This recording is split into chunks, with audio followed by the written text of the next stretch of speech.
Hey everyone, Tony D and Little Joan here with a hot take about the riots. Now, I've tried to shoot this video a number of times, so I'm gonna just try to get through it. The riots are bad. Numero uno. George Floyd should be alive. He's not. It's a very tragic event. People have a right to be mad. They have a right to protest. They do not have a right to do all this damage and burn down a city. They've taken it too far.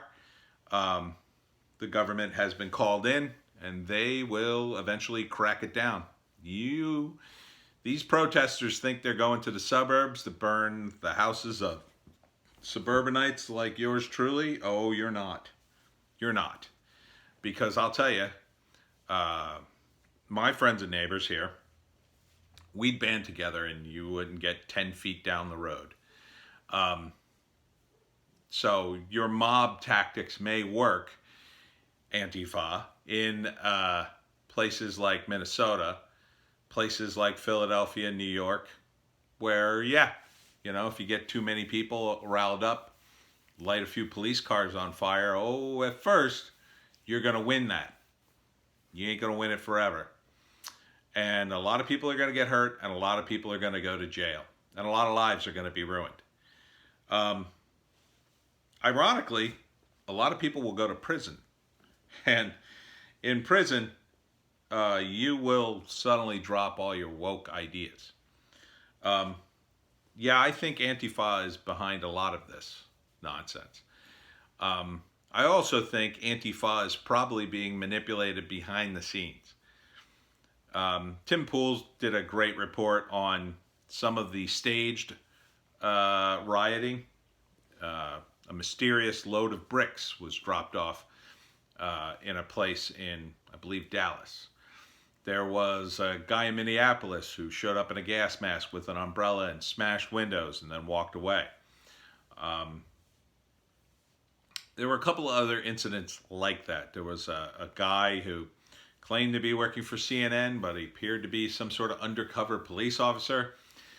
I don't know if the cops are that gung-ho to burn down their own city and get a bunch of federal money. Maybe. I wouldn't put it past them. I mean, certainly there are elements that want to do that. But it could also be that this all goes back to, again, Trump. The elements in the Washington establishment that want Trump gone. From my perspective, Antifa wasn't much of a factor until suddenly Trump gets elected, and then suddenly Antifa was everywhere at the inauguration. And they weren't just at the inauguration. They had just enough of a, I want to say, support base that they were at least marginally effective in that they got seen. It's very hard to get seen as a protester. I've been to war protests, and you're just invisible depending on what administration. Now, during the Bush administration, sometimes a protest got a little visibility, depending on the era of the Bush administration. In the beginning, the closer you get to 9/11, the less visible you were.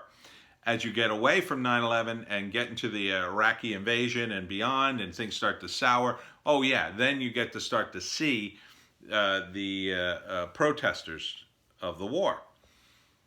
But, during the Obama administration, there were war protests you never saw. They were invisible.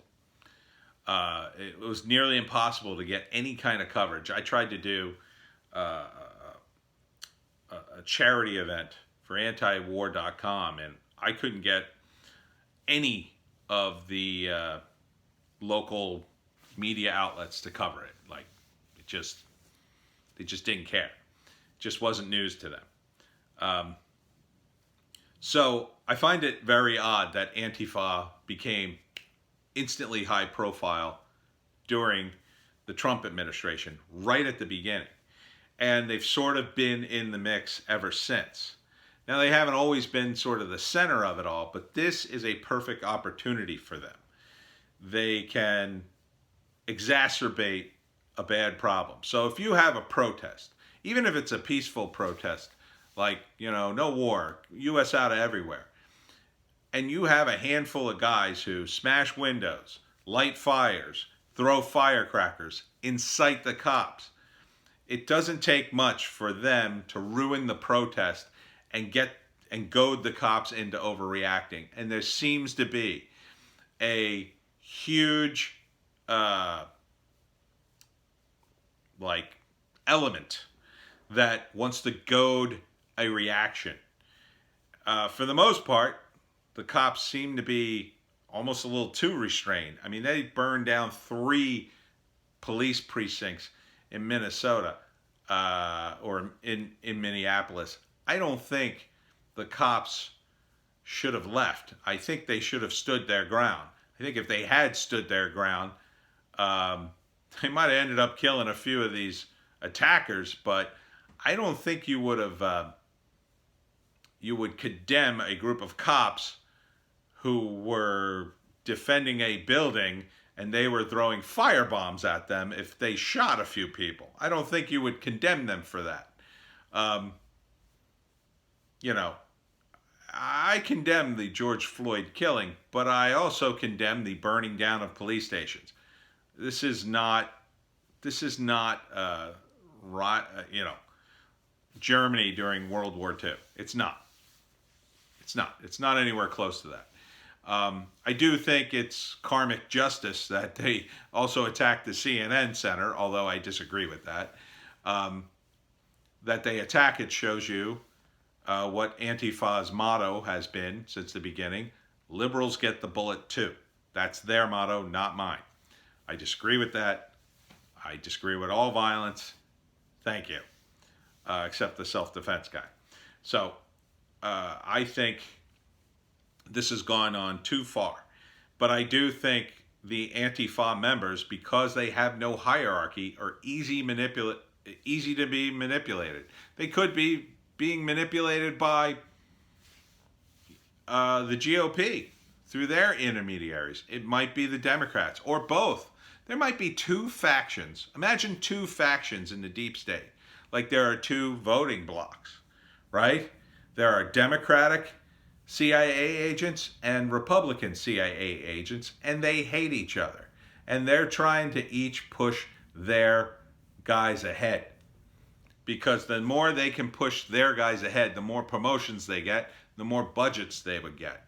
That could be the whole behind the scenes on this. It could be the Praetorian Guard in 2 factions of the Praetorian Guard fighting it out who controls the president. Or it could be one faction of the Praetorian Guard trying to control the president and another faction saying, no, you don't control the president. That faction, the faction we would be aligned with, is probably the weaker of the 2, because it's always the one advantage the bad guys always have is they're willing to do anything and commit any atrocity. So if they have to destroy the economy, if they have to burn down a city, if they have to destabilize the entire government to get the power they want, they're willing to go that far. People of good conscience aren't. They stop. Even men of strength, and you would count Trump amongst them, there is a limit to his, ability to go in and just unilaterally do something. You don't shoot people. You don't shoot innocents. And, but you also don't burn down your own city. This, I don't think, is a victory for anybody. But the people attempting to make it a political victory for them, you are in a world of hurt and delusion, my friends, because if you think for a second Trump is going to get the blame for this, you're out of your mind. The guy jumped on this, immediately sent the FBI to investigate. This guy's been arrested, probably going to prison for the rest of his life. The other 3 guys will probably take the fall as well. These riots have gone too far. And the fact that they may be staged indicates to me that maybe behind the scenes, some element is doing some machinations. And I think it's the anti-Trump element. Who knows? Maybe you look at it this way. Maybe it's not Democrat and Republican. Maybe it's more like globalist and nationalist. Maybe the globalist had a good thing going through the Bush years, through the Clinton years, through the Obama years. Then Trump kind of blew that up. And it's not that there's a cabal, but they're just protecting their interest, and they work together across country lines. It could be the Chinese. The Chinese, in my view, practically run Reddit at this point. Reddit should be read it at this point. R-E-D it. You criticize the Chinese government on Reddit, you get weird reactions from people. Supposedly fellow Americans, but I don't think they are. I think there's a lot of Redditors who really love China. And I don't think they're Americans. I think they're Chinese shills. I think the Chinese government, the communist government, is pushing their propaganda, and I think they probably got a few hundred people working night and day running the bots, and that's their job, to push their propaganda all on these websites. Why not? Why wouldn't it be? And why wouldn't they promote all that wokeness and question everything as a la Foucault, a la the postmodernist, and just unravel tradition? Because that weakens a country. Without any traditions or values, if everything is the same, if there are no heroes and no villains, there is no religion, there is no God, there is nothing, then what ties people together? Nothing. Nothing.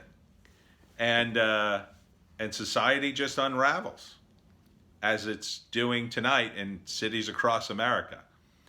Now, if you have plans to go to a city this weekend, I'd cancel them. I'd cancel them big time. Got that out of you, Joan. You got so many stickers in you. I would avoid any major cities this weekend. If you live in a major city, I would get the F out. Get your valuables, get your little furry friends, and skedaddle. Because we may be seeing the end of cities, at least in the United States. People are working from home more and more, and the city's becoming a dark and dangerous place. Maybe it's time to let the Antifa guys have it. See if they could run the city for a while. Let them have Portland and watch how that works out.